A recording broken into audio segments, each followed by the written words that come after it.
ಸಂಭೂತ ಭುವಿ ಸಂಜಾತ ನಂಬಿದವಗೆಂಬು ಕೊಡುವವ ನೀತ ಸಾವಿರ ದೈವದ ವರ Samprita ಬೇಡುತ್ತ ನಿಂದೆವು ಆರಾಧಿಸುತ್ತ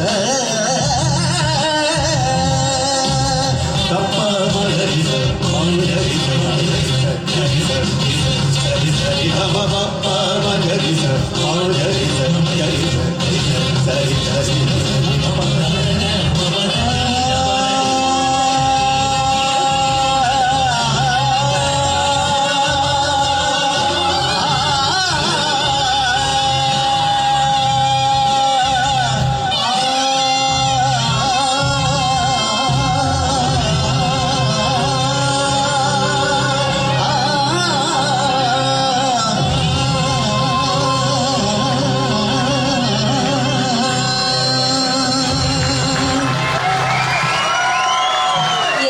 Thank you so much, sir. ನಮಸ್ಕಾರ ಕುಂಪಲ ಎಂಚವಲ್ಲ ಯಾನ್ ಎಡ್ಡೆವಲ್ಲ ಯಾನ್ ಮಸ್ತು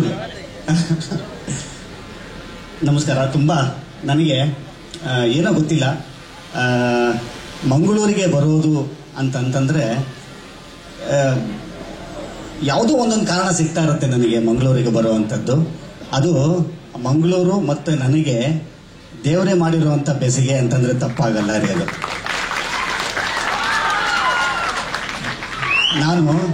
ನಾನು ಬಹಳಷ್ಟು ಕಡೆ ಹೇಳ್ತಾ ಇರ್ತೀನಿ. ನಾನು ನಮ್ಮ ನಾಡಿನಲ್ಲಿ, ನಮ್ಮ ಈ ಮಣ್ಣಿನಲ್ಲಿ ವಿಭಿನ್ನತೆಯಲ್ಲಿ ಇರುವಂಥ ಏಕತೆ ಅಂತ ನಾವೇನು ಹೇಳ್ತೀವಿ ಗೊತ್ತಾ, ಅದಕ್ಕೆ ತುಂಬ ದೊಡ್ಡ ನಿದರ್ಶನ ಇವತ್ತಿನ ಕಾರ್ಯಕ್ರಮ ಅಂತಂದರೆ ತಪ್ಪಾಗಲ್ಲ. ಯಾಕೆ ಅಂತ ಕೇಳಿ, ಒಂದು ಉತ್ತರ ಕರ್ನಾಟಕದ ಹುಬ್ಬಳ್ಳಿಯ ಒಬ್ಬನನ್ನ ಇಲ್ಲಿಯ ಸಾಂಸ್ಕೃತಿಕ ಒಂದು ಕಾರ್ಯಕ್ರಮಕ್ಕೆ ಅತಿಥಿಯಾಗಿ ಕರೆದಿರುವಂಥದ್ದು ಇದೆಯಲ್ಲ, ಇದಕ್ಕಿಂತ ಒಂದು ಐಕ್ಯತೆಗೆ ಏಕತೆಗೆ ಒಂದು ಉದಾಹರಣೆ ಬೇಕಾ?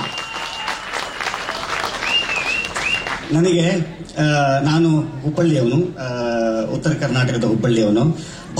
ಬಹಳ ಜನಕ್ಕೆ ಆಶ್ಚರ್ಯ ಆಗ್ಬೋದು ಒಂದು ಹೇಳಿದ್ರೆ, ನನ್ನ ಊರು ಹುಬ್ಬಳ್ಳಿಯಲ್ಲಿ ಎಷ್ಟು ಜನ ನನಗೆ ಗೆಳೆಯರಿದ್ದಾರೋ ಅಷ್ಟೇ ಜನ ಗೆಳೆಯರು ನನಗೆ ಮಂಗಳೂರಲ್ಲಿದ್ದಾರೆ.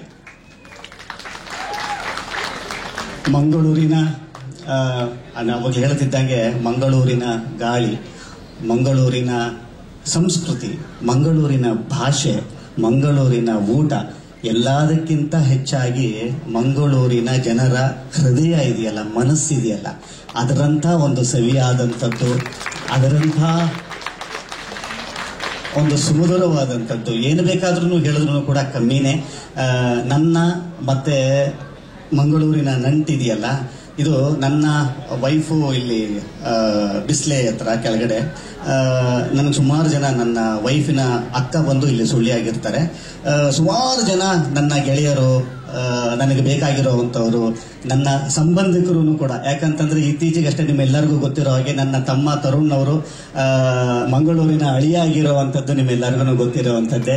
ನನಗೆ ಮತ್ತೆ ಮಂಗಳೂರಿಗೆ ಬರೋದಕ್ಕೆ ಏನೆಲ್ಲ ಕಾರಣ ಇರುತ್ತೆ ಅಂತಂತಂದ್ರೆ ಇನ್ನೂ ಹೆಚ್ಚು ಕಾರಣ. ನಾನು ಅದೇ ಹೇಳ್ತಾ ಇರ್ತೀನಿ, ಮಂಗಳೂರು ಅಂತಂದ್ರೆ ನನಗೆ ಒಂದು ಪಾಸ್ ಮಾಡಿಸ್ಬಿಟ್ರು ಕೂಡ ಕಮ್ಮಿನೇ. ಅಷ್ಟು ಸಲ ಬಂದು ಹೋಗ್ತಾ ಇರ್ತೀನಿ ಮಂಗಳೂರಿಗೆ. ನೀವು ನಂಬಲ್ಲ, ನನ್ನ ಮನೆಯಲ್ಲಿ 2 ಥರದ ಖಾದ್ಯ ಓಡುತ್ತೆ. ಅಂದರೆ ಊಟ, ಅಡುಗೆ ಮನೆಯಲ್ಲಿ ಕಡಲೆಕಾಯಿ ಎಣ್ಣೆ 2 ಲೀಟರ್ ತಗೊಂಡ್ರೆ 2 ಲೀಟರು ತೆಂಗಿನ ಎಣ್ಣೆ ತಗೋತೀವಿ ನಾವು. ಅಷ್ಟೇ ಈಕ್ವಲ್ ಆಗಿನೇ ಮನೆಯಲ್ಲಿ 2 ಸಂಸ್ಕೃತಿ ಓಡ್ತಾ ಇರುವಂಥದ್ದು. ಇಲ್ಲಿಯ ಎಲ್ಲ ಹಬ್ಬ ಹರಿದಿನಗಳನ್ನು ಕೂಡ ನಾವು ಆಚರಿಸುವಂಥದ್ದು. ಇವತ್ತಿನ ಈ ಒಂದು ವೇದಿಕೆ ಊದು ಪೂಜೆ ಅಂತಂದರೆ ನಮ್ಮ ನಾಡಿನ ಬಹಳ ಹೆಮ್ಮೆಯ ಒಂದು ನೃತ್ಯದ ಆಯಾಮವಾಗಿರುವಂಥ ಹುಲಿ ವೇಷ. ಇದು ನಮ್ಮ ನಾಡಿಗೆ ಹೆಮ್ಮೆ. ಈ ಥರದ ಒಂದು ನೃತ್ಯದ ಆಯಾಮ ಇದೆಯಲ್ಲ, ಇಲ್ಲಿ ನಾನು ಬರೀ ಒಬ್ಬ ಕಲಾವಿದನಾಗಿ ಹೇಳ್ತಾ ಇಲ್ಲ, ಒಬ್ಬ ಕನ್ನಡಿಗನಾಗಿ ನನಗಷ್ಟೇ ಹೆಮ್ಮೆ ಆಗುತ್ತೆ. ಇವತ್ತು ನಾನು ಈ ಕಾರ್ಯಕ್ರಮಕ್ಕೆ ಬಂದಿರುವಂಥದ್ದು. ನಾನು ಈ ಕಾರ್ಯಕ್ರಮಕ್ಕೆ ಬರೀ ಕಲಾವಿದನಾಗಿ ಬಂದಿಲ್ಲ ರೀ, ಒಬ್ಬ ಕನ್ನಡಿಗನಾಗಿ ಬಂದಿದ್ದೇನೆ. ಇವತ್ತು ನೋಡಿ ಏನು ಕಾಕತಾಳೀಯ ಅಂತಂತಂದರೆ, ಇವತ್ತು ಆಗಸ್ಟ್ 15 ಇವತ್ತು ಸ್ವತಂತ್ರ ದಿನಾಚರಣೆಯ ಅಂಗವಾಗಿ ಕೃಷ್ಣ ಜನ್ಮಾಷ್ಟಮಿ, ಇವತ್ತು ಎಷ್ಟು ಒಳ್ಳೊಳ್ಳೆ ಕೆಲಸಗಳು, ಎಷ್ಟು ಒಳ್ಳೊಳ್ಳೆ ದಿವಸ ಎಲ್ಲ ಸೇರಿಕೊಂಡು ಇವತ್ತಿನ ದಿವಸ ಇವತ್ತು ನಾನು ನಿಮ್ಮಗಳ ಜೊತೆಯಲ್ಲಿ ಬರಬೇಕು ಅಂತ ಅನ್ನೋವಂಥದ್ದು ಇದೆಯಲ್ಲ, ಸತ್ಯ ಹೇಳ್ತೇನೆ, ಇದು ನಾವು ನೀವು ಎಣಿಸಿದ್ರೆ ಆಗಲ್ಲ. ಆ ಚಾಮುಂಡೇಶ್ವರಿ ಆಶೀರ್ವಾದ ಇರಬೇಕು ಇವತ್ತು. ಖಂಡಿತವಾಗ್ಲೂ ನಿಮ್ಮನ್ನೆಲ್ಲರನ್ನೂ ಕಣ್ಣಿಂದ ನೋಡುವಂಥ ಒಂದು ಸೌಭಾಗ್ಯ ಆ ಚಾಮುಂಡೇಶ್ವರಿ ತಾಯಿ ನನಗೆ ತಂದು ಕೊಟ್ಟಿದೆ ಅಂತ ಅನ್ನೋವಂಥದ್ದು ನನಗಷ್ಟೇ ಹೆಮ್ಮೆ. ಇವತ್ತು ಪ್ರಕಾಶ್ ಅವರಿಗೆ ನಾನು ಅದೇ ಹೇಳ್ತಾ ಇದ್ದೆ, ಏನ್ ಸರ್ ಇಷ್ಟು ಸಪೂರವಾಗಿದ್ದೀರಾ ನೀವು, ಎಲ್ಲಿ ಕಾಣಿಸ್ತಾ ಇಲ್ಲ ಅಂತ. ಆದ್ರೆ ಅವ್ರು ಅಷ್ಟು ಸಪೂರ ಇರ್ಬೋದು, ಆದ್ರೆ ಖಂಡಿತವಾಗ್ಲೂ ಹೃದಯದಿಂದ ಸಿಕ್ಕಾಪಟ್ಟೆ ದೊಡ್ಡವರು ರೀ ಅವರು. ಅಷ್ಟು ಚಂದ ನೋಡಿ. ನಾನು ಹೇಳ್ತಾ ಇರೋದು, ಒಬ್ಬ ಮನುಷ್ಯ, ನಾನು ಅದೇ ಹೇಳ್ತಿದ್ದೆ, ಎಷ್ಟು ದಾನ ಧರ್ಮಗಳನ್ನೆಲ್ಲ ಮಾಡಿದ್ದಾರೆ.